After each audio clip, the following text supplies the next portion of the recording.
And Blue, Bob Dylan, here on Democracy Now!, democracynow.org, The War and Peace Report. I'm Amy Goodman as we broadcast on over 900 public radio and television stations in this country and around the world, and online at democracynow.org, where you can get the transcripts of today's show.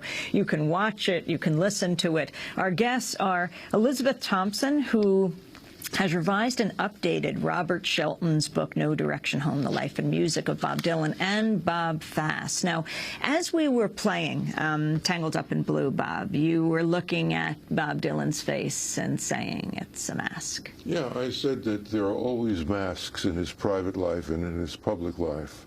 And in that Rolling Thunder tour and in a movie that's not released at the moment, Ronaldo and Clara, he, in one of the improvised scenes, as well as the concert performances that are in the film, you can see him in some of the unedited versions of that film with a mask. You can see Joan Baez wearing a mask to look like Bob Dylan, and you can see both of them having masks on top of masks, translucent masks over paint masks. And you know, he always, without necessarily meaning it, gives little clues like that, and I'm always overwhelmed and amazed. You talked about Joan Baez. Let's talk about Bob Dylan's, well, one of his closest musical partners in the 60s and 70s, Joan Baez. In 2002, she joined us on Democracy Now!, and I asked her how she first met Bob Dylan. I think the first time I saw Bob was in Gertie's folk singing, what do you call it, Gertie's Folk City. And he was just standing up there, a kid, and singing things he wrote that I thought were phenomenal. And I think the next time I saw him was in somebody's apartment, and he was singing Hard Rain, which he had just written. It's just hard to believe the words that he wrote. The stuff that came out is poured, poured, and poured. How did it influence you? How did you influence him in your music, in your politics, the routes you chose to go? I don't know how I influenced him. I think what he gave me was, and I refer to it as a musical arsenal, you know, because he wrote, if I'd been able to write the songs like that, that would have been what I would have written, you know. And they're songs that are everlasting.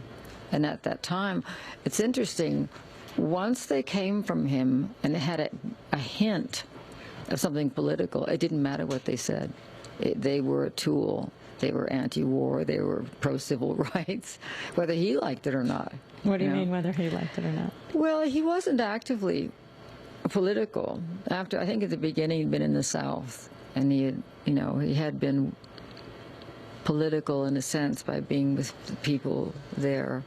But well, by the time I knew him, he didn't. I mean, for the next 40 years, people, every time I went to a march, they'd say, is Bob going to be here? And he didn't go to marches, you know. And what did he think of your getting arrested, of your marching? I have no idea. I think he just didn't want to think about it all, you know. That was Joan Baez talking about Bob Dylan, Elizabeth Thomson, their relationship. Well, I think she said that at some time it was in fact, it was a very brief affair. I mean, it's acquired vast mythic status, and they've both written about it. I think it's the period of time that it went on for was actually really quite brief in 1963. Of course, it meant that Dylan split up with Susie. But they were incredibly, I mean, he gave voice to her. She wasn't then writing songs. She did later write songs. And you know, when you see those pictures from Newport 63, when she crowned, you know, the folk queen with the crown prince of folk and all the rest of it, I mean, they're not particularly good musical performances, but the intensity of those, With God on Our Side and We Shall Overcome, the finale to the 63 Newport Folk Festival, are extraordinary. And then the March on Washington in 63, when they were together. And of course it ended unhappily in London when he didn't invite her on stage, and then they got back together for the Rolling Thunder Review for those some more extraordinary performances. But it's a very I was very struck in the Baez documentary on PBS a couple of years ago with all the joint footage. You know, you could see in their eyes, they were kind of horsing around backstage doing Wild Mountain Time. You know, they clearly really loved each other. And they've both written about their affair, she most famously in Diamonds and Rust, which ends up, you know, there we are, hanging out the window of that crummy hotel over Washington Square, which was the Earl, which was a hub of the folk music. It's now no longer a crummy hotel over Washington Square, it's the Washington Square Hotel. And a fantastic hotel, wonderful place to stay. And it has a huge part in the whole story, as does Washington Square. I mean, it was where it happened. For me, it's full of... I was 3 when the 60s dawned, but I walk around those streets and the kind of the ghosts and the excitement of that time. I mean, they're palpable still. I think an incredible period of time and an incredible relationship. Since we're talking birthdays, today the 70th, I wanted to go to 1986, just before Bob Dylan's 45th birthday. He called in once again to Bob Fass's radio show, Radio Unnameable on BAI. Hello? What you doing? Well, Bob, it's your birthday in a couple of days. I probably slipped your mind. Birthday back, I forgot to tell you. What's that? I pushed my birthday back this year. Oh, you did? Yeah. Did you go to court and have it legally changed? No, I just did. You went to an astrologer? No, I just, you know. When did you push it back to? Push it back just a few weeks. Uh-huh. When will it be now? I don't know. I'd like it to be in New York, you know. I think I'll push it back, actually, until I get there. How does it feel to sing the same song, Blowin' in the Wind, for 30 years? Well, it still feels the same, you know? Still feels like it was just written yesterday. It sounds like you still mean it, really mean it. And one time you told me you didn't think people would get it about one particular song. And I really think people are getting it. Maybe a little too late.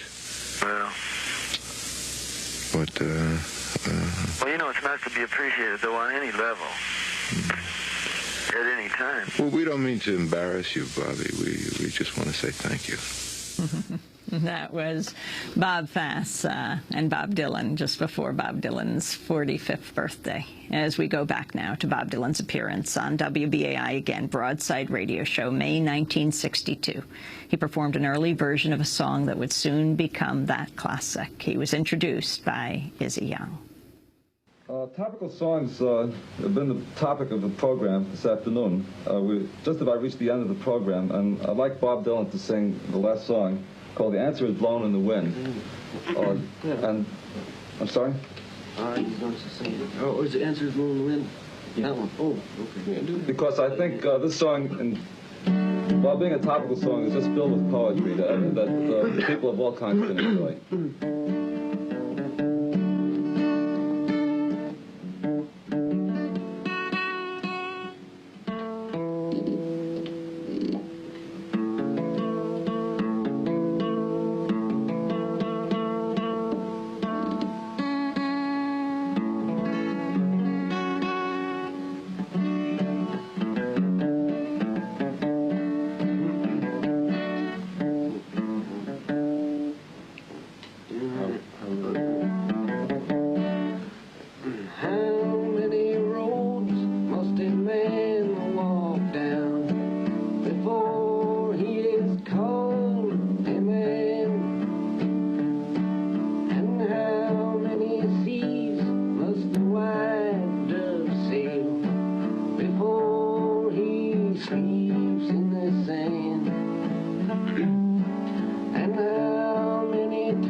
Thank you, Bob Dylan, Gil Turner, Pete Seeger, Sis Cunningham, and myself, Israel Young. That was Bob Dylan on WBAI in 1962. And that does it for today's broadcast. Special thanks to Democracy Now! Senior producer Mike Burke.